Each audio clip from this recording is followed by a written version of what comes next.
Hey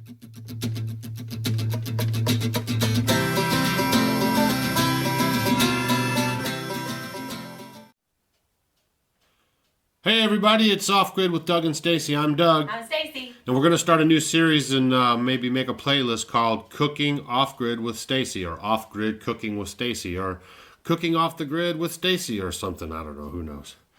So right now we're going to show you what we got going on with how we do the chicken that we process here on the homestead. Okay, so today I thought I was going to do some chicken and rice. So I'm going to go ahead and make the most of my chicken. So here's one of the chickens that we raised, and I'm going to put it in boiling water right now. So, can you see me? I already washed it off. I rinsed it off before I... And where'd you get all that water, and where are you doing all this rinsing? Now we have water on the homestead. Woohoo! It's been like a month now. It's been fabulous. Yeah, and our tanks are overflowing all the time. Yeah, it's raining really hard right now. We have to let it drain out, our little extra tank, right? Yeah. Okay, so I put my chicken in the pot, and I Why? will tell you.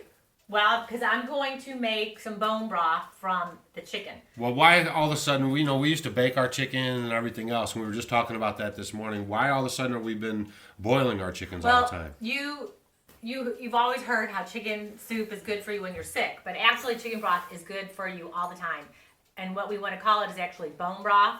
I'm going to boil this chicken, and I'm going to put a bunch of stuff in it in just a second. And then in a couple hours, I'm going to take it out, and then I'm just going to pull the meat from it and save it for if we're going to have fajitas, or if we're going to have, put it on our salad or a sandwich and save it for later. But then I'm going to let it keep boiling for another day or so, because we have this cook stove, which is phenomenal because I can put things on low heat and let it cook all day long. So I've been really utilizing the cook stove since we've been here. We even boiled our turkey for Thanksgiving, for when we had our turkey. So it was really good.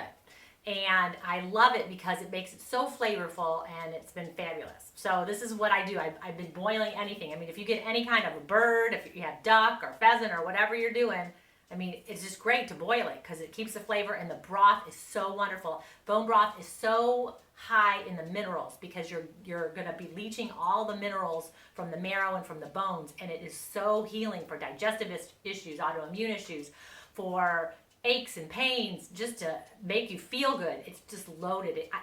Especially for children, because children are really hard to eat correctly. If you could do one thing for your child, to start giving them bone broth every day, because it is fabulous. What about your skin? For your skin, your nails, your hair. I mean, it's just fabulous. Right. And wonderful, and it's so easy. And so you can freeze it. Keep it in the refrigerator. Use it for your cooking. But I'm going to show you a little trick to it that some people may not do. Some people may know about it, but something that you're going to do to it to help it to pull more of the minerals and vitamins out of the bones. All right. But first, all I'm going to do is, and we have a video on this, I make homemade garlic salt, so you can link that on there, can't you? Sure, I can do that. This is probably one of the best things that I have on the homestead when it comes to cooking. It is so flavorful. It's better than any garlic powder, any garlic salt that I've ever bought commercially. And I make it out of the pink Himalayan sea salt and fresh garlic, and I make it here. And it is phenomenal. Our food has tasted so much better since I started doing this. So it's the garlic salt, and I'm just going to put a ton of it in here because you need a lot of salt in your chicken broth that you're making. So I'll do that, and then here is a good old onion from the farm. And I'm going to cut it up a little bit, but you don't have to worry. But I'm going to put the skin in it. I'm going to put everything in it because this is all organic. We grew it, and it's perfect. So I'm just going to cut it up a little bit. Everything's going to go in it. Cut it up a little bit, and then it goes.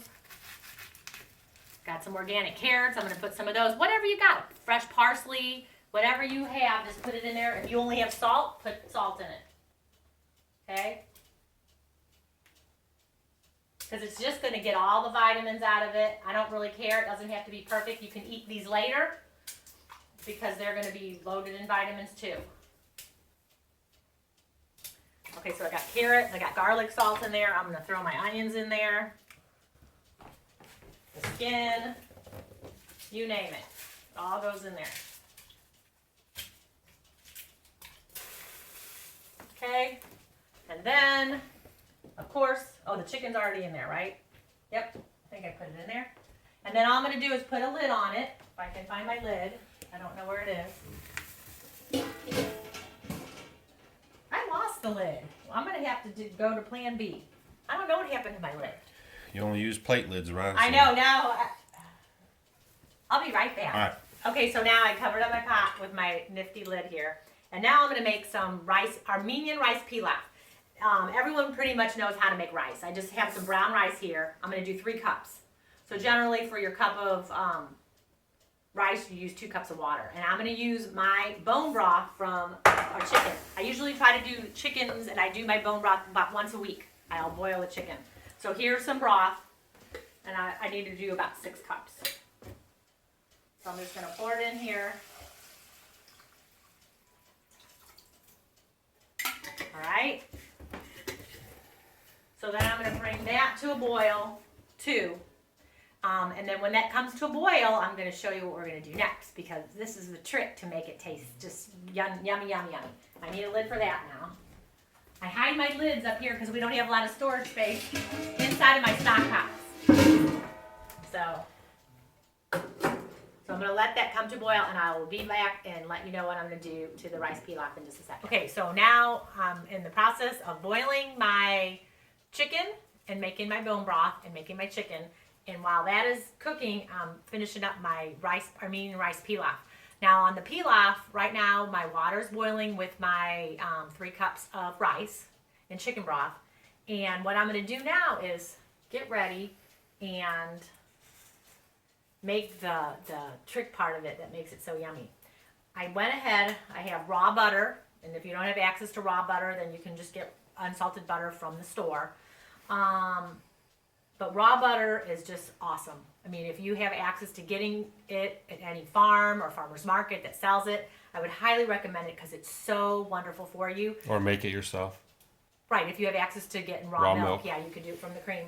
So raw milk is very beneficial. It has so many healing qualities. There's lots of vitamins A, D, E, and K, so many minerals. It has more selenium in it than wheat germ and like herring.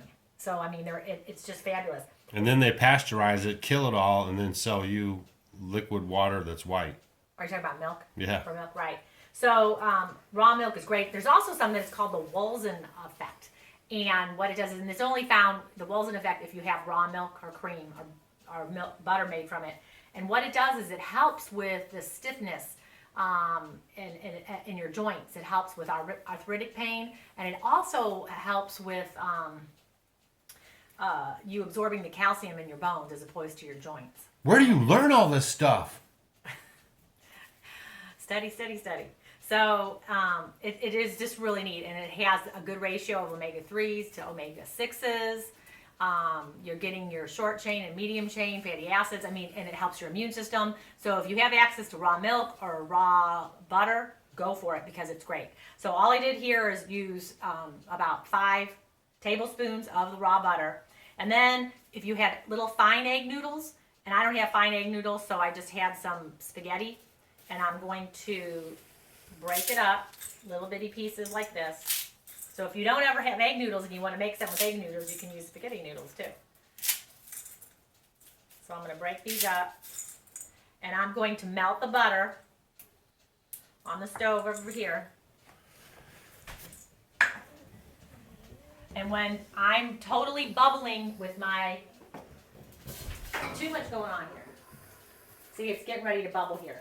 So when that's getting ready to come to a really good bubble and boil, I'm going to pour in my melted noodles. I'm going to brown the noodles with the butter and the noodles and put it in there. And it's just yummy. So I'll be back in a little bit and show you what happens. We'll warp back to you in a second. Yep. Okay, so as you can see, the noodles are coming to a boil, or not noodles, the rice is coming to a boil here. And my noodles are browning. In the butter. See how they're kind of browning? And you gotta watch them because you don't want them to burn. But it is good, I think it tastes better when they do get a little darker.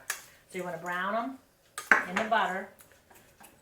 And it's sort of like a science experiment. So once they're browned, watch what happens. And you have to have the boiling.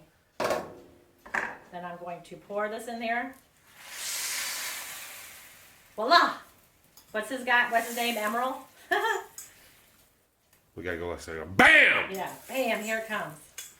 All right, so that's that. And then I'm going to put the lid on it. Oh, and I did say 6 cups of liquid, your chicken broth or water to your rice. On my pilaf, I usually do a little bit more water because it's going to set. I'm going to let it set, and I want the butter and everything to kind of absorb in there. So I'm going to set it here, let it come to a boil a little bit, and just watch it, and then it's just going to fill up. And then the good thing about this, let's say you're having people over, or you want to have dinner, you can prepare this earlier in the day, and I've taken it, and I just set it up here on the warmer or on your stove or wherever, and just let it set for a couple hours. It's going to stay hot for a long time. So it works out really good. So that's the pilaf, and it just turns out great, and I'll come back in a little bit and show you what it looks like when it's done, and when I take the chicken out and pull it apart, and we'll have a yummy dinner tonight. All right, I'll be back. See you so, I was boiling the chicken. I boiled it probably a little longer because I was doing some other things. So, I mean, if you boil it more than a couple hours, it's fine. I went ahead and I just pulled the meat apart. I have some bones left. I have the fat left in my pot. And I'm going to go ahead and put my meat in my jar. And we're going to use that for later. Doug's been eating on it already. You're busted. Because you're a snitch. Yeah. So I'm going to go in here. And then, that's just the broth. I'm going to put, there's some bones in there already. I'm going to go ahead and put the bones back. Can you see? Put the bones back in there. And I'm going to tell you a little something. You want your bone broth to be kind of jelly, gelatinous when it's finished. And unfortunately, this one isn't going to be like that. Usually for like a gallon of water, you need at least 2 chicken carcasses. So if you could save up your bones, you could freeze them and then, save up and then do 2 or 3 so you get a lot of it. This is going to be more brothy for me, but I'll use it when I'm cooking because I didn't have another chicken carcass. But you want it, if you want a little bit more vitamins in it, use 2 chicken carcasses per gallon of water. Okay? Now, then he's showing the pilaf. That's my Armenian rice pilaf finished, and it turned out wonderful. That's what it looks like, and it's absolutely scrumptious. Okay, so we're gonna have chicken and rice tonight and a salad. And I feel like chicken and rice. Not Hold done on, yet. that's our old school TV reference. Chicken and rice? What's that from? I feel like chicken and rice. It's an old commercial, just like rice-a-roni. The San Francisco treat. Okay, so then the trick ingredient to pull out the minerals is apple cider vinegar. For about a gallon, you want to put a couple tablespoons in. Okay, so I did that. That's going to pull out all the good stuff out of the bones. Okay, and I may put a little bit more seasoning in. So I'm going to put a little bit more seasoning in here. What There you seasoning go. is that? The garlic salt, that will be in the description that I, below, that we made. So, I love it. Actually, I'm making some more right now. So I'm going to stir this all up really good, and I'm going to keep it. You don't want your bone broth, and here's a little trick. If you boil it and it has like a big time rolling boil, it will kind of affect the amino acids, and it won't gel up very good. So you want to keep it very low. Keep it away. Do So not I'm want a moving. rolling boil. No rolling boil. It's just going to sit and kind of simmer. simmer. Now, after I got to a boil for like about 24 hours, 12 to 24 hours. So there you go. So then tomorrow about this time, we'll have our chicken broth, and I'll put it in some bottles, and we'll eat it in over the next few days. What are you going to do with the carrots and everything that's in there? We can eat them. Yeah, just eat them. They'll be mineral rich, so you can eat them. So you just wait to eat them? Yeah, you can eat them now if you want them. Right. We'll eat them tonight, okay? We'll eat them with our chicken tonight. Right. I was just, people are Yeah, asking. yeah. I can hear it. Yeah, you can eat them. So we're just going to have our Armenian rice pilaf and some chicken tonight, and that'll be ready tomorrow. And then another thing you can do, like I said, with the children, the bone broth is great when it's done. Just have a little bit of it and drink it. You can heat it up and drink it as like a vitamin pill. So have the children, have some of that every day because they love it. Or make chicken noodle soup, put it in your rice. And it's wonderful, wonderful, wonderful. All right, so there you got it. Cooking with Stacy off grid. I'm Doug. I'm Stacy. And we'll catch you guys on the next episode. See ya.